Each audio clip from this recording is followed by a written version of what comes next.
Salut Robert. Salut Robert. C'est Étienne. Ici Charles. De musculationprisedemasse.com. Et on répond à ta question VIP comme ça, par vidéo aujourd'hui. Juste avant de répondre, Robert, je suis content qu'on se soit entendu sur le prix, puis je suis désolé que sur le site ailleurs, il y a des prix différents.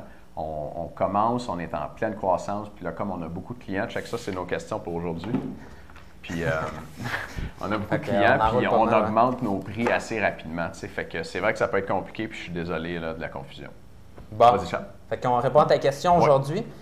Écoute, Robert, 60 ans, question. Je viens de m'abonner à votre programme d'entraînement pour prise de masse musculaire. Je trouve l'approche intéressante, mais je suis surtout intéressé à un programme de préparation pour jouer au golf.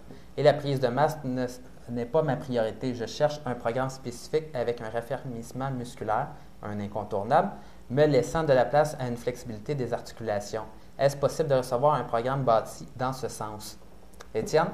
OK. Qu'est-ce que tu penses de ça? On va parler de la musculation pour le golf, Robert. Si tu t'entraînes pour devenir meilleur au golf, la meilleure chose que tu peux faire pour devenir meilleur au golf, c'est jouer au golf. De faire de la musculation, c'est vrai que ça va renforcer ton endurance. Mettons, ça va donner une meilleure condition physique générale. Sauf que cette condition physique générale-là, quand tu arrives sur le terrain de golf, c'est vraiment juste la base. Fait que peut-être pour le 100% du travail que tu fais en salle d'entraînement, tu vas chercher un 20% de bénéfice au golf. C'est du conditionnement physique général, puis ça ne s'applique pas très bien là, quand vient le temps de soigner le bâton, d'avoir fait un exercice comme ça, ou même un exercice qui ressemble un petit peu plus. Le transfert n'est pas très bon. Fait que si tu veux faire de la musculation pour te garder en forme, c'est bon. Si tu veux le faire pour t'améliorer au golf, ça ne me sert pas à grand-chose de dire ça. On ne fera pas beaucoup d'argent avec toi, là, mais il serait mieux de jouer plus au golf à la place. Ceci dit, je vais te suggérer quelques façons d'adapter le programme du mois. Premièrement, comme le mieux pour toi, c'est de jouer plus au golf, bien moi, je mettrais un petit bémol sur la musculation. Fait qu'au lieu de suivre le nombre de séries répétitions qu'on recommande dans le programme, je te dirais de faire seulement 2 séries de 10 répétitions pour chaque exercice du programme pour tout le corps, qui est à faire 2 fois par semaine.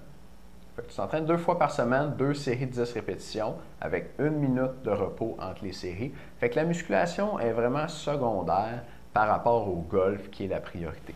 Puis si tu veux faire du conditionnement physique général, tu peux faire un 20 minutes de cardio aussi avec tes 2 entraînements de musculation, qui vont être assez courts puisque tu as juste 2 séries par exercice.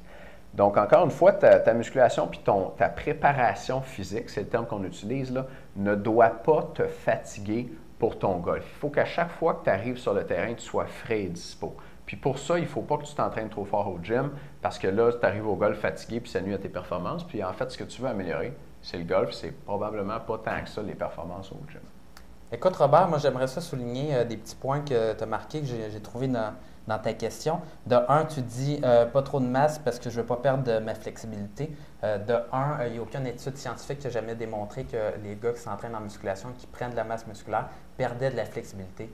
Même certaines personnes qui ont vraiment pas beaucoup de flexibilité, en faisant certains mouvements, par exemple du bench press, ça va étirer la cage thoracique, faisant des pull-over aussi, ça va étirer le grand dorsal. Donc, il y a certaines personnes qui gagnent même de la flexibilité en faisant de la musculation. Donc, je ne m'inquiéterai pas trop pour toi à ce moment-là.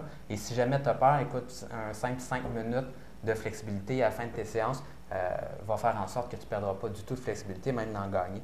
L'autre chose, c'est que si tu regardes la nouvelle génération de golfeurs, tu vas voir plusieurs jeunes golfeurs qui ont quand même une bonne masse musculaire. Et la première personne qui me vient en tête, c'est Tiger Woods, qui fait quand même pas mal de musculation. Tu pourras faire des compétitions de fitness. Oui, puis selon moi, ce que j'ai entendu, c'est que Tiger Woods était capable de lever les 2 plates au bench press puis plusieurs fois. Donc, c'est quelqu'un d'assez fort qui s'entraîne en gym. Donc, j'aurais pas trop peur à ce niveau-là.